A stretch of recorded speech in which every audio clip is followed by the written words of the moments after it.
Hey guys, it's Ron. Today I've got someone really special, one of my oldest friends. And by oldest, I mean someone who's known me since I was basically a teenager.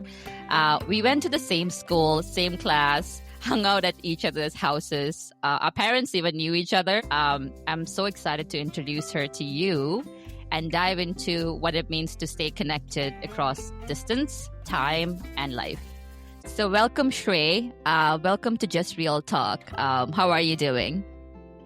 I'm doing great. And, honestly, I am so excited for this episode. Like, ever since we started planning this, I'm just looking forward to it. And, like you mentioned earlier in a note that, we know each other for such a long time. And I was like counting the years, and it's almost got to be 2 decades. That's so big. I don't think I have a friend, like a very, very close friend, for this long. So you're very special. So thank you for having me. Of course, yeah. And, feelings mutual. So I guess let's get started I have some questions prepared for us. So I hope you're equally excited, just as much as I am, to, dive deeper into our past, present, and I don't know if there's future questions, but sure, let's go ahead. Do it. Okay. So, do you even remember how we became friends to begin with? Of course. I mean, shoot. It takes me back to somewhere around 8th grade. And so we used to go to the same school. And then we had this Hindi classes. I think that was a common meeting point. We as children, we had this upbringing in the north, and then we moved to the south.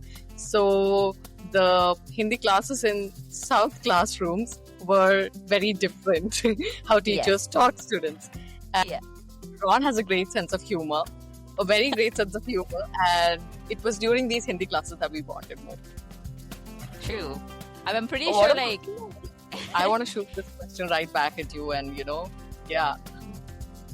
Honestly, I think it's the same for me too. If I have a good sense of humor, it's because you reflected something back to me too. I think we mirrored each other a lot. So you would say something, I would laugh. I would say something and you would laugh. I always noticed how the first time I remember conversations with you were quiet, a little awkward, but you would smile. Yeah, I think same. I remember us being 13 or 14 and we kind of laughed our way into friendship, I guess. Like I said, you were quiet at first. I think we all were kind of introverts, ambiverts. I'm an ambivert, I would say, depending upon the person and the situation. But you were quiet. And I remember saying, like I said, saying something totally random, just to fill the silence. And you laughed I'd said the funniest thing in the world or something. And I think that's what friends do. And when one person's nervous, the other person gets goofy. Likewise, both of us. So I think we both kind of feel like I'm gonna be friends with this person. Totally. I remember that a lot. That was so easy to be friends with you. Then we just vibe. That's it. Yeah, I agree. I totally agree. We had so many of those moments. I remember being on your rooftop, laughing for hours about literally nothing. Teachers, drama class, but don't even get me started on your tiny red car. Oh my god, yeah. I still see little red cars sometimes in my neighborhood, and I instantly think of you. There she goes again. It's wild how those random things you remember from childhood. I think that just makes me smile. But yeah, that's how I remember us becoming friends, and some of the things I think that sticks out to me from our friendship. Definitely.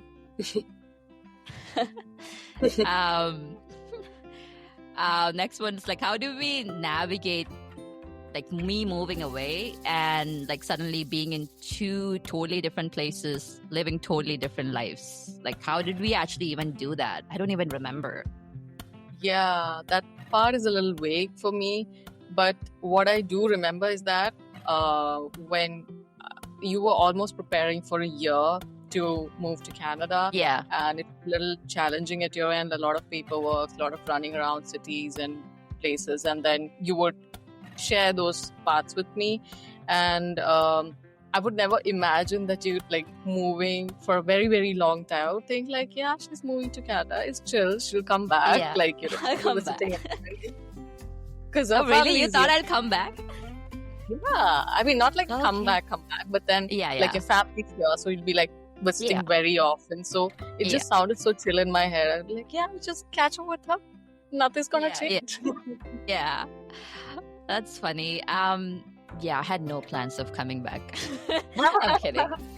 Yeah. You know, right? It took me so long to even visit. But I guess, I didn't even know what it was gonna be like, to be honest.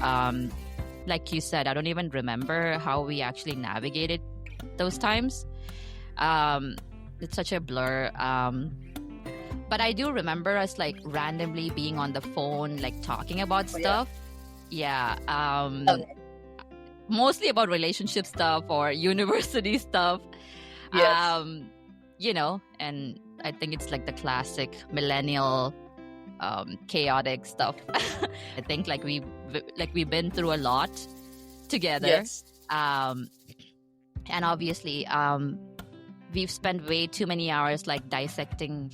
And every time I was in a relationship or getting out of one, you were my go-to hotline. I think we grew like that, like I think even if we were like time zones apart, like we somehow would connect in ways like, Yeah, you were just like a message away, a call away, and we would share little parts of what's happened. And yeah, even if we lose the flow, as in like, probably we're connecting this week and maybe we're connecting like a month later, it would just feel natural. It doesn't feel like from both our ends, it doesn't feel like we're putting in some sort of effort to make our friendship last or work. something like that. Yeah, I totally agree. Yeah, honestly, I also like to thank you for helping me with that. I remember like some days I would be lost in talking to like friends like you would like really help me like get through some of my worst days, when I was starting here. Because, when you move to a new country, you feel like totally alone, right? I think one of my friends, like during the last episode, my friend was saying that it was such a challenge, like bringing friendships from back home to cultivating new friendships. So I think while that was happening for me, like talking to you like really helped me that navigate that kind of a gap. So yeah, I'm really grateful for that. Likewise.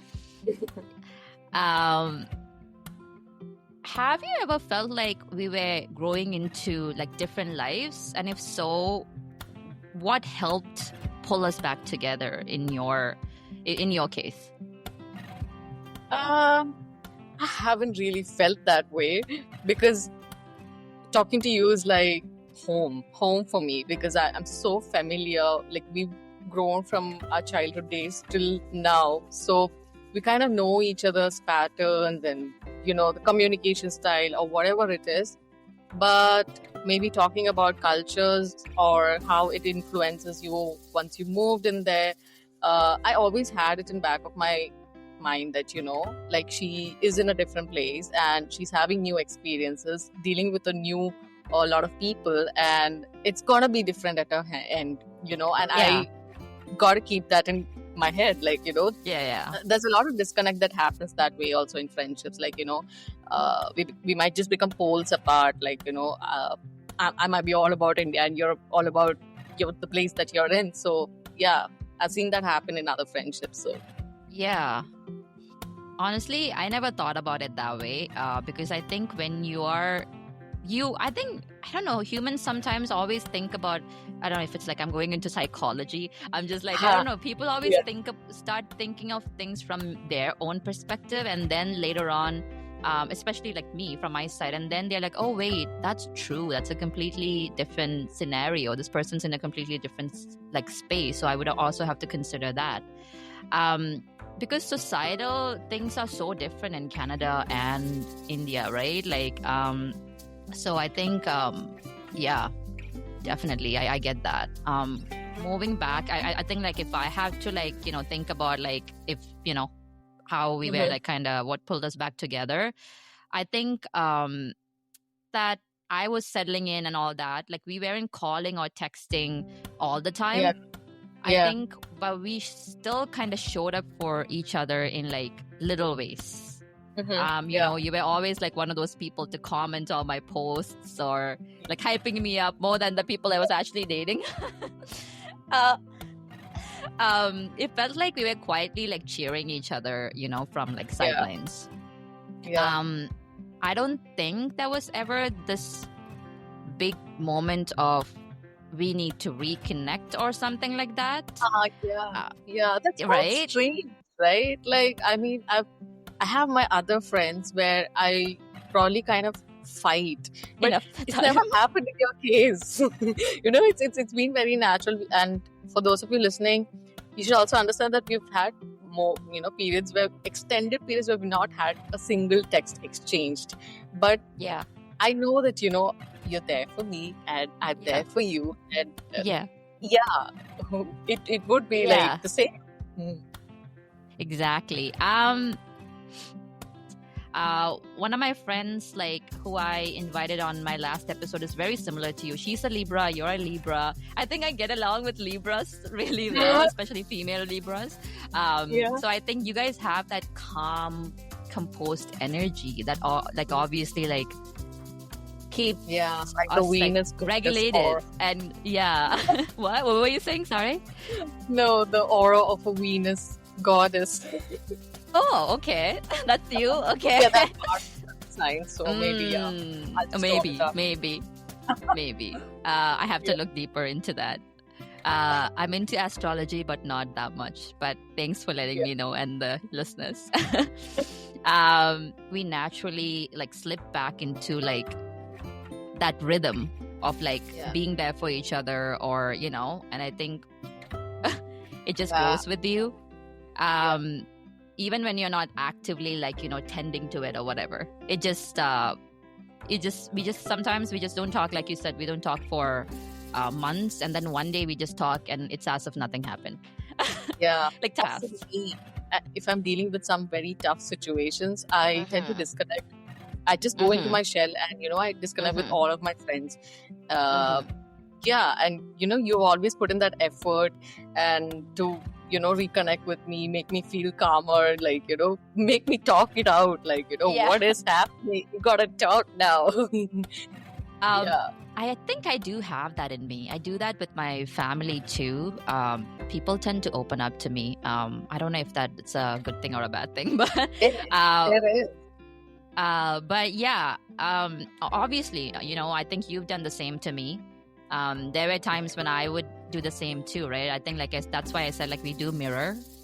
So there were times when I would be quiet and you would be checking in. Hey, Ron, how's it going? And then it'll be like, okay, let's hop on a call or something. So I think I have to give you credit too, not just me. You're like being too nice and be like, it's all you, it's both of us. So I think you do tend to be a little humble like that. So moving on, I know time zones are like really hard, especially that's where the effort comes in, I think. How did we keep finding each other on the same wavelength? Because like I said, we are in two different cultures, so cultures do affect to a certain degree, like how we operate based on our surroundings and everything. So how did we keep finding each other in the same level or the wavelength? I think talking about wavelengths, it could be your cat was at the background. We love cats. So I'll just begin with I didn't know this, but okay.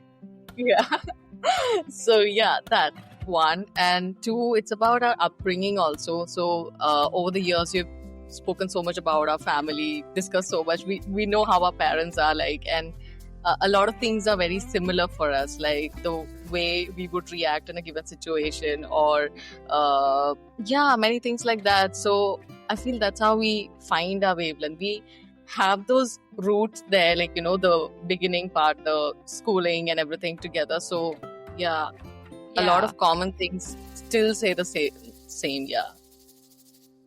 same thing. Yeah, I think we can dive deeper. Like, there's nothing like that Mhm. we don't have. Like, I think it's just like we have so many things in common. Like, we can never like run out of things to say, I guess.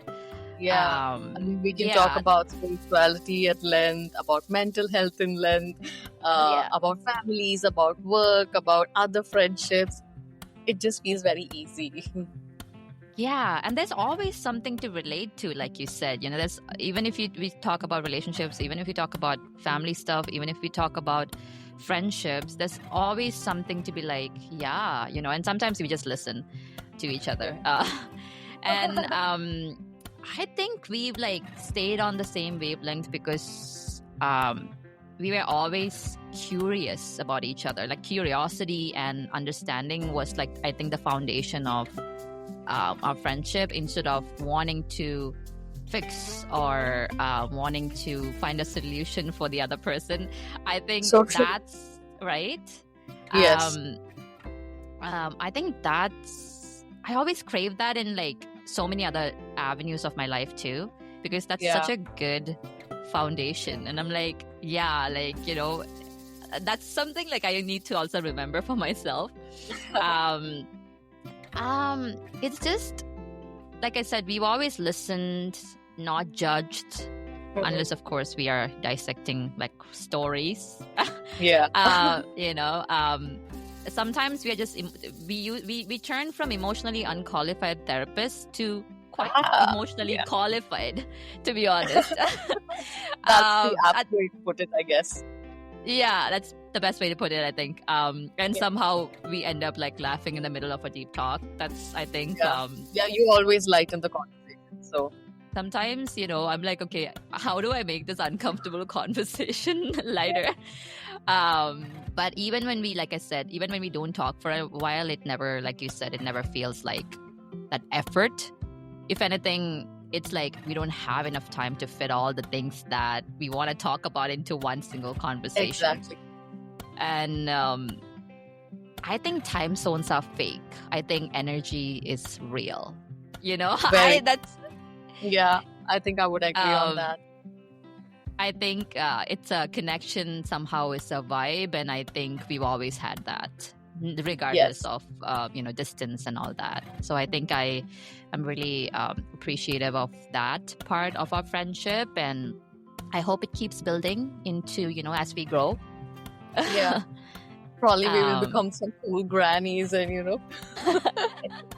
Oh my still god, chilling please don't together. even go there. Don't go there. I'm not ready.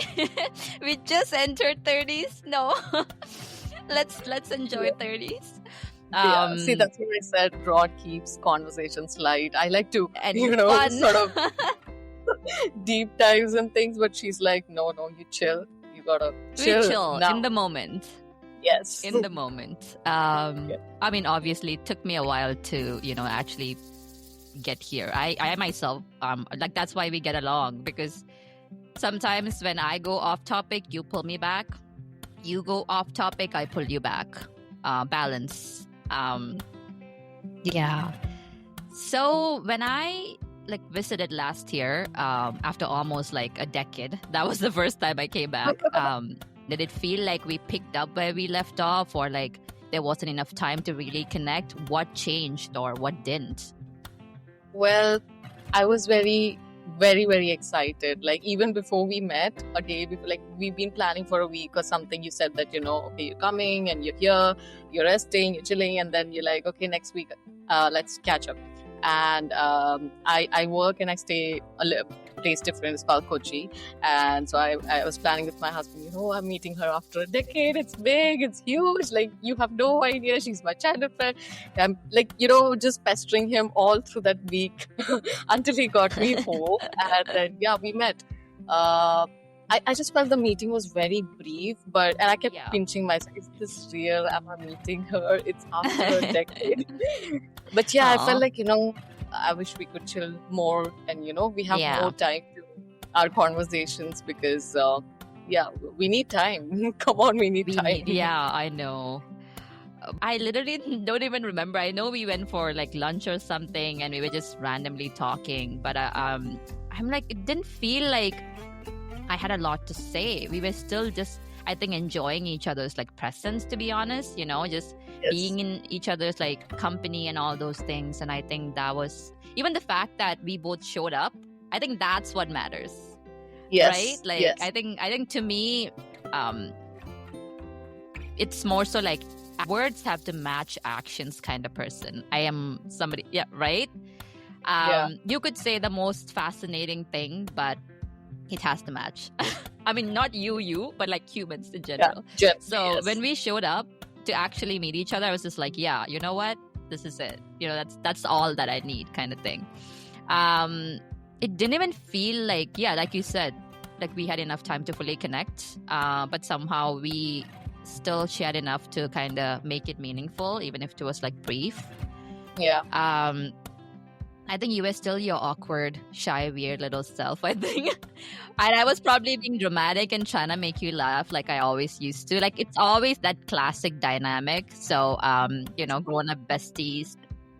I think I would just keep it that way in the coming years too. Like, it's my comfort zone. I can just be my awkward, silent self and, you're like the cheerleader. That'll always be that way because, like we said, like we mirror, like that's the thing. We mirror kind of like it's very natural. And I remember like we were trying to like show that we were grown-ups and trying to pull each other's credit cards. We're like, let me pay. No, let me pay. But like, and that was like really funny. I think it was just like part of being an adult. So I don't know. I remember I'll never forget like giving that tiny bottle of maple syrup and I was like, here, a piece of my new identity in like 40 ml. I'm Canadian now. And it sounds silly. But it meant something to me, like sharing where I've been through, where I've been and, through something small and sweet. And I think that's the magic of like friendships, So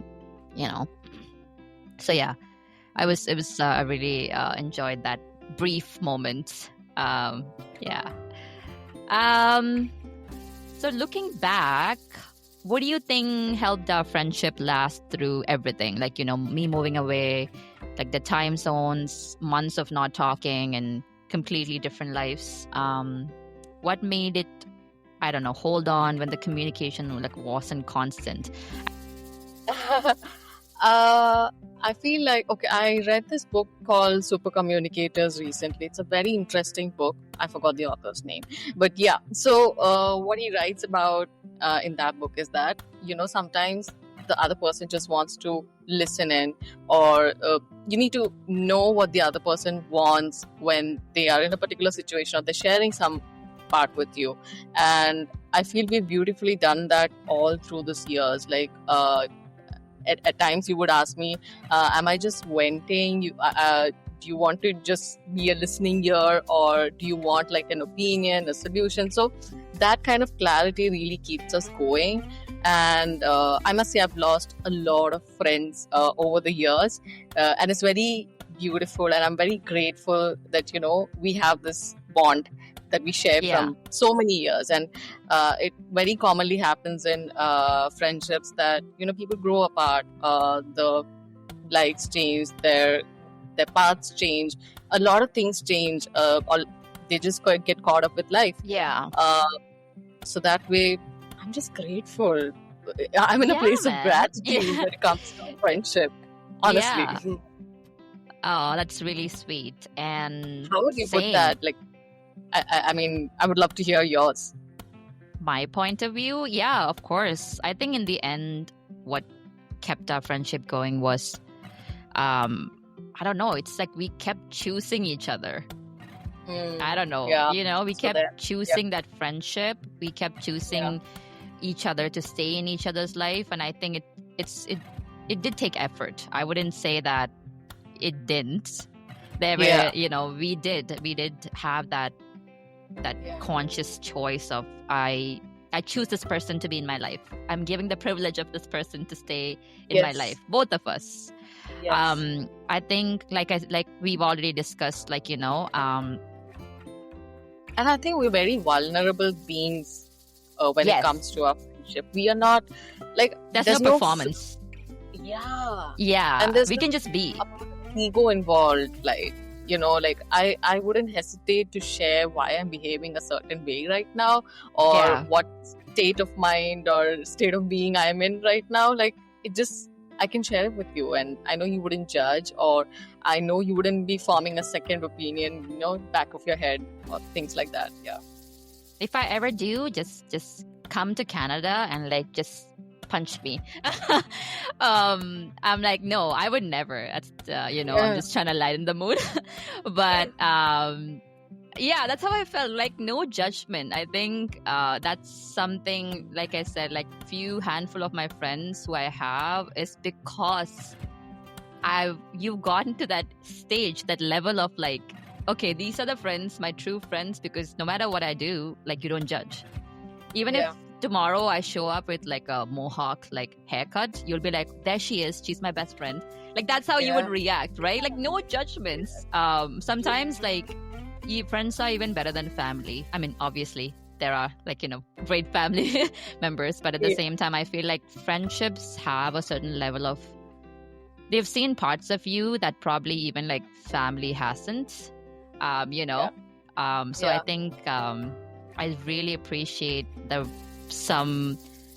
my few friends or friendships, including you, that I could be myself completely. I could be messy. I could be, I don't need to be perfect. I don't need to put on a front or whatever. Yeah. I think those are the friendships that last. I think that's the friendship that lasts across borders, I don't know, the choice to keep the friendship soft, open, real. Yes. And I think that's how we've stayed friends across borders, I guess. Like, that's honestly the best way to go and the only way to go. So I'm truly grateful for you. I'm truly grateful for the friendship that we share. Also bringing both of our personalities, that safety is, I think, very, very much there. And I think that's what I do appreciate within us. Yeah. Cheers to us. Cheers to us. Yeah. So thank you so much, Shrestha, for being here today, being part of this podcast. I think I really enjoyed, having this conversation with you. Really calm, light, easygoing. I think, hopefully, our personalities reflected that too. Once again, thank you for being here with me, supporting me. And once again, this is Just Real Talk.